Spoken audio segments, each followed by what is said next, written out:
regenerating a wastewater river, reconnecting it to its floodplain, forming a citizen's utility as an outcome. Regenerating a wastewater river, the Los Angeles River, and reconnecting it to its floodplain at Yaagna, the Tongva name for the place where the wild river regularly floods. In bending the wastewater river, we are engaging with a myriad of agencies that control its flow. The outcome is a network of sorts, unexpected in many ways, a reframing of our water circulation. In bending the wastewater river, we're shifting a small amount of the Los Angeles Aqueduct watershed, acknowledging the inextricable relationship between these two places that have been connected like conjoined siblings for more than a century.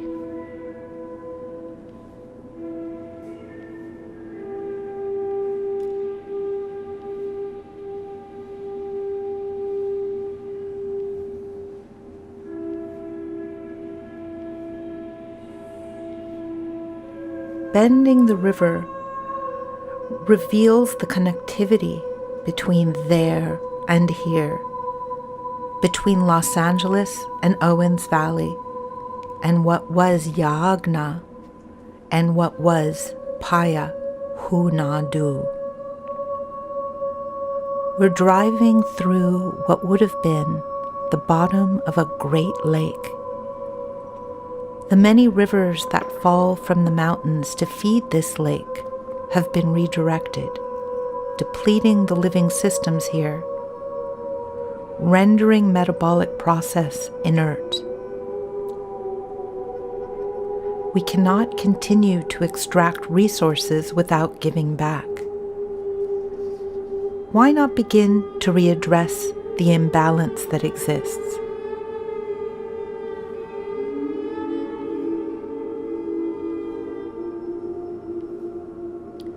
If we were going straight down this road, Interstate 395, we'd get to Los Angeles in 3.5 hours.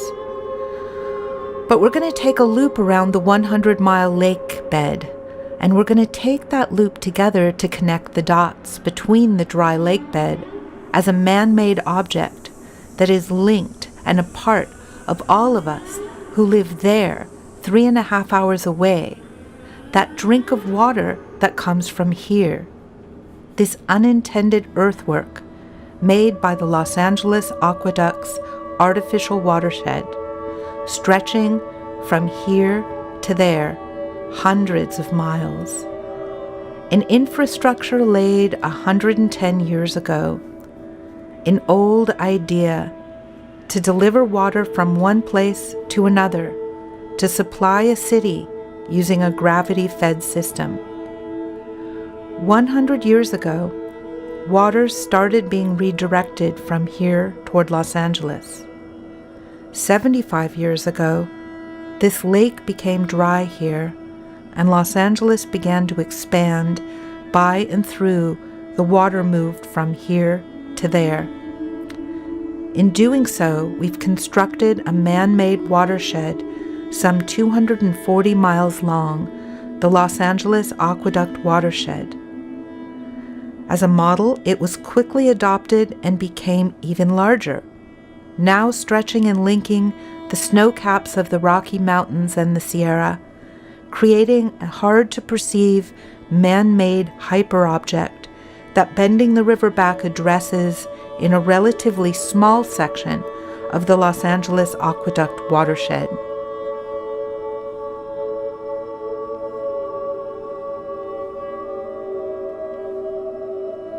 Water Permit 21432 was awarded to me to pick up a small part of the Los Angeles River wastewater near Yaagna. Water Permit 21432 was awarded to me to pick up a small part of that wastewater, regenerate it, and reconnect it to what was a derelict yard, a one-time train yard called River Station, a train yard that was established during the boom times of the gold and silver rush here. During that time, the late 19th century, this here was the aspirant metropolis. Post-Civil War, lots of people came out here to find a future. While there, at Yaagna, an industrial center was emerging. Flooding became a nuisance to that industry, and by the 1940s, the Los Angeles River was channelized. The Alameda Corridor was soon established to connect global trade coming into Long Beach and out to the rest of the United States.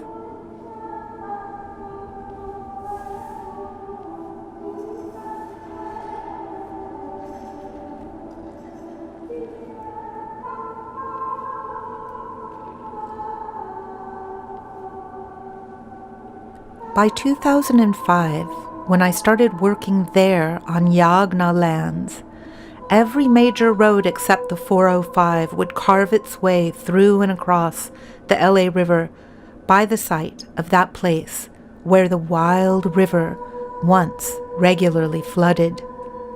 By 2005, when I started working here in Paya Hunadu lands, this dry lake we're at was also declared an environmental disaster area. The fine particulate dusts that blow here travel far and wide over the Pacific, even to China. 2 desiccated floodplains, stripped of rivers, were in metabolic decline. Derived from the Greek word for change, metabolism is the process that maintains life in continuous cycles of creation and destruction. Metabolism transforms nutrients into energy and form. Metabolic Studio is about engaging with this process, catalyzing it, wherever possible, especially to scale. Dust envelops galaxies, circles planets, and hides in our bedrooms. It is scattered throughout the atmosphere and the universe, and even explains the array of rich and diffuse color in the light and the land that we cherish here. The story of the absence of water here and our civic responsibility has been made more complex by a federal court order that we keep this dangerous dust under control. We're about to drive by the silos. You'll see them soon standing there as if they're bearing witness to the drying lakebed. Back in the days when the factory was going full tilt, the silo, 46 feet in diameter, 90 feet tall, were filled with the dust of the lakebed, serving as a kind of material hourglass before draining it out again for processing and eventual transfer. But now they too are empty, except what if we produced an optical hourglass, filling the silo again and again, but this time with an image of the lakebed? And what if we pierce through the container's corten steel flank, at which point, whoa! Suddenly we're seeing a continuous live image with no film grain nor pixels. Immersed in spectral light, dancing through vortices of white dust on an immense scale, bands of vermilion, pink, and gold wrap around the inside of the silo. You can make out these amazing images. Even though it's relatively faint, the effect is uncanny. And then what if we add sound to this continuous image? A multi-nodal, almost real-time soundscape, a non-hierarchical glacial time anthem, realized by bouncing sound waves from one location to another, from the ancient floodplain at Yagna to the place where there is always water at Paya Hunadu, bouncing off satellites that populate the star-filled heavenly night, bounding off those satellites into the resonant Corten steel tubes, reverberating and intensifying the ambient and the intentional. Or just tune in, like we are now, as we drive, tune in to one of our weekly drive time scores, operating like a rhythmic stroking of the heart, sending ripples of sound to stimulate this often desolate land.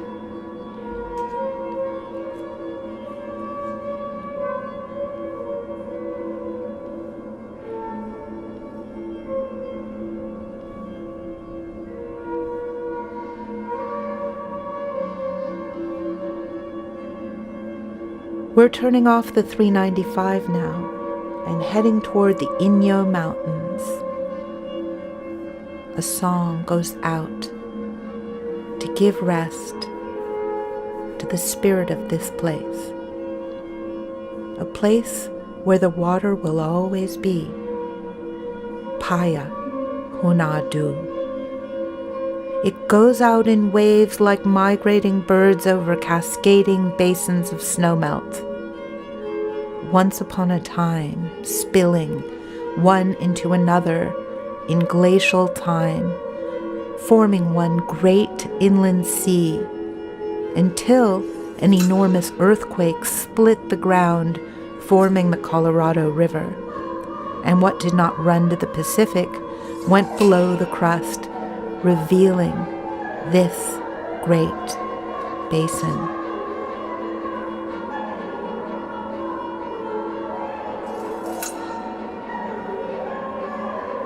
We're driving here together where 75 years ago we would be underwater. We're 50 feet below the surface of the ghost of a lake. It's a ghost with the weight of 108 square miles of water. A lake that was made of the snowfall up in the Sierra Nevada mountains to the west and the Inyo Mountains to the east. A lake that is 12 miles long and 8 miles wide. A lake that 100 years ago was ushered by the hands of many men into a pipe that moves across the desert and into my kitchen, a pipe that drained this lake, leaving its ghost to blow with the wind and dust through the valley.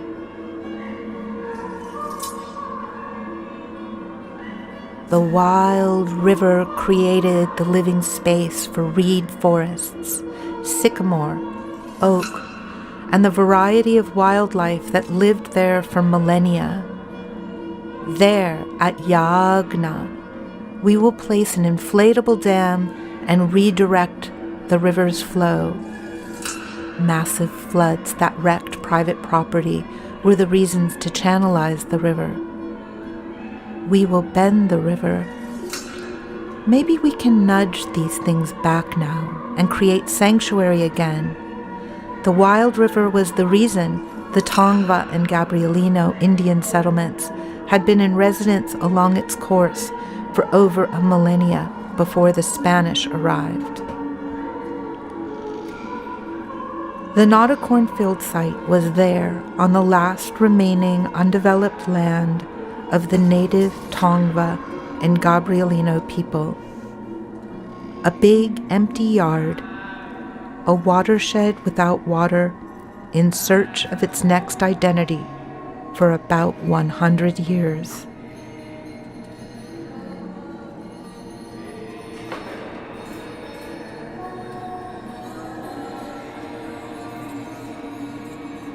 Not a cornfield gave it a transitional identity, a ritual reenactment of the fertile floodplain. We are poised now to complete what Not a Cornfield began in 2005. Wouldn't it be good and wouldn't it be fun if water that once spread to that floodplain there could again be reconnected here? And how about here too, as a reciprocal consequence? A dam crossing the full width of the river, redirecting the flow, deflatable in heavy rain. The dam will hold the LA River back, and a piercing will allow its flow to go west, under the railway tracks, for at least as long as the river is wide. To do this piercing requires a permit from the Army Corps of Engineers, a 408 permit, notoriously hard to get, and we expect it soon. If we get it, it will mean the first change in the concrete river jacket since it was constructed in 1940.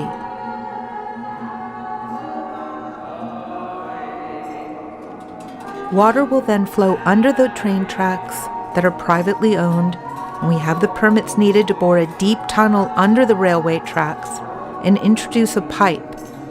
The waste river will flow under the railway and then be uplifted. Uplifting, a diversion of the river, and regenerating it in an experimental wetland, just a small part, but enough to irrigate a 32-acre park. Reconnecting the river and the one-time floodplain at Yagna. We'll still have enough so that water can be piped over the Spring Street Bridge to irrigate another 20-acre park, also once a floodplain at Yagna. Uplifted, the wastewater river will be caught and greeted with the sounds of this valley. The sound you're listening to now, transmitted via satellites from the silos, now strung as a musical instrument, humming the wind song, the bridges between the silos whistling in the breeze, the corten steel flanks of the silo booming with heating and cooling contractions, broadcast to us there at Yagna, the sounds of Paya Hunadu, where there is always water. Before rushing into chambers, whoosh, cleansed to irrigation code, whoosh, and whooshed to public parks. A simple idea: to allow water that runs out to sea to be redirected to form a new river to feed its thirsty floodplain. And this project must be replicable up and down the 51 miles of Los Angeles River for this bend to become systemic.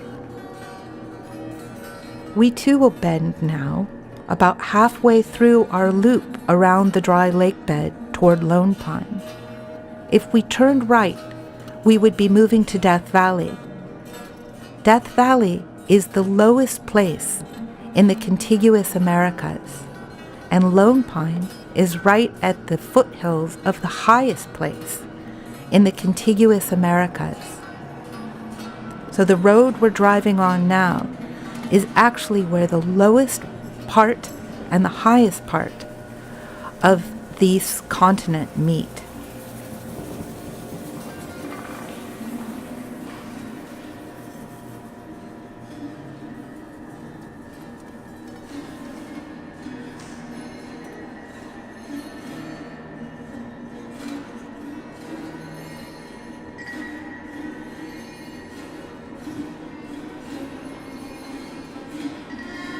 Transformation happens when a community is connected in new ways. bringing about a general upward sweep of human consciousness, accompanied by activity. The communities at risk in these desiccated floodplains are awakening to the need for more resilience. My morning before this video was shot was spent in group meetings laying out the parameters of water sources and usage throughout the Owens Valley. Water ownership is mostly very simple here. The Los Angeles Department of Water and Power owns almost all of it. We're passing one of their properties now.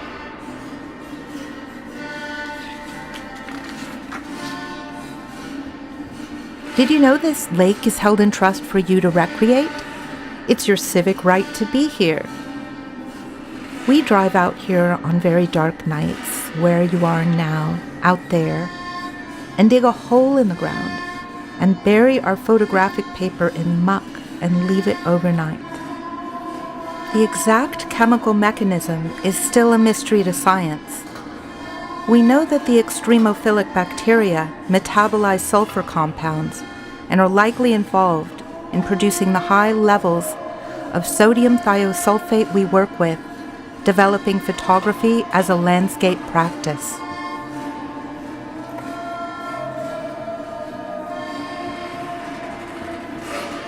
Just on the other side of the road is Cerro Gordo at the very top of the Inyo Mountains.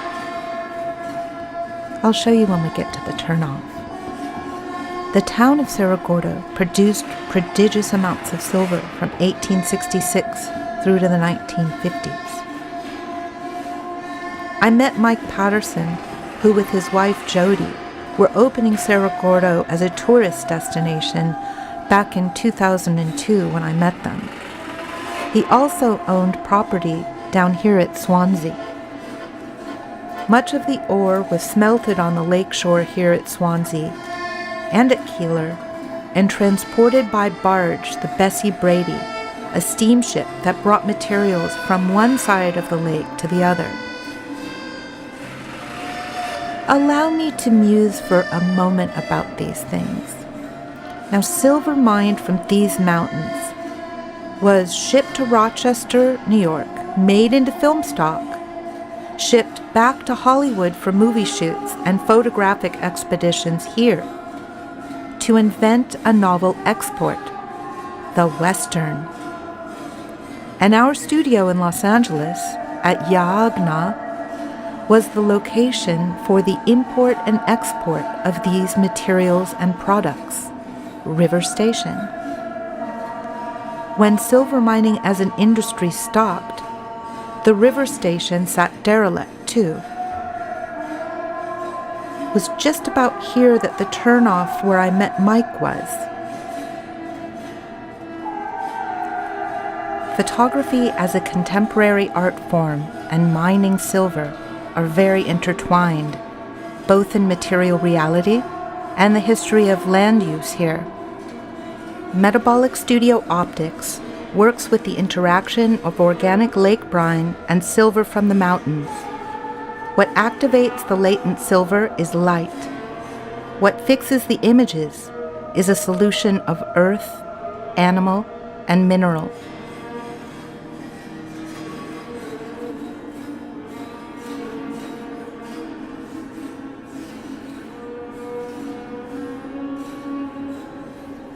Regenerating a wastewater river, reconnecting it to its floodplain, and forming a citizen's utility means that water treated to code will be delivered without exchange of monetary currency to two different parks.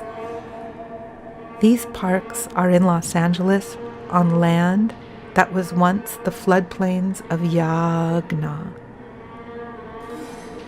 We are asking that the same amount of water we share with public parks there be allowed to stay here at Paya Hunadu. Hosting community meetings with assembled tribal leaders, Metabolic Studio has learned how the Paiute would like to see Paya Huna do moving forward. The Paiute have requested representation on the Board of Water and Power Commissioners, and that a stream that flows from the Eastern Sierra will be used to irrigate traditional Paiute ditches again. They would also like an opportunity to hold the lease on one of the hot springs which tourists come to. LADWP is currently working on all these requests and willing to make these things happen.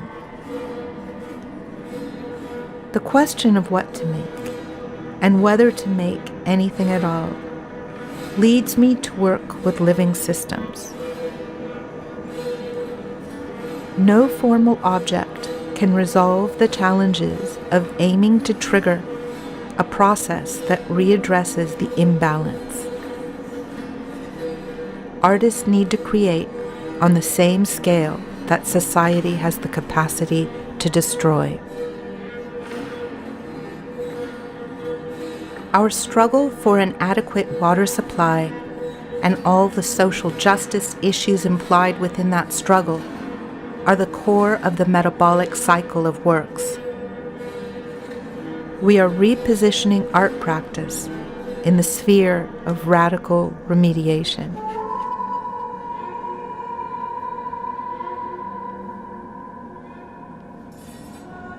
This land here has been used by a private owner for speculation into alternative fuels. Metabolic has worked with Mike Patterson since 2005. We've built accretion ponds and explored the byproduct of accretion, hydrogen, as an energy source that could fuel the LADWP's workforce here. Accretion involves growing a coral-like material on metal mesh through a catalytic process.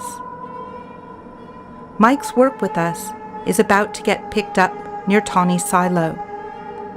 We will, in fact, be working with the DWP on an experimental pilot project they call an innovation zone.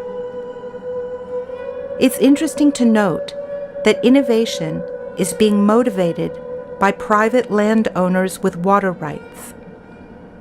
Water Right 21432 and the Metabolic Utility are networking these water rights so we can leverage the possibilities in our conjoined places.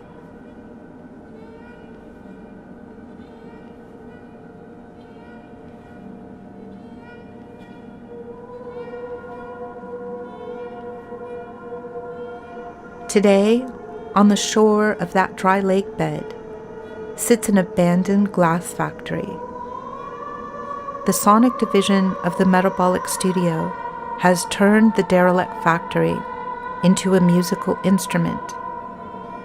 It plays a song 100 years long out over the lake bed. It's called Requiem for Water. A requiem is a song to bring rest to the spirit of the dead. The song goes out to the lake. It moves across the valley like a wave, a sound wave, looking in the wind for a ghost to bring it rest. The wave travels through a pipe across the desert to a delta.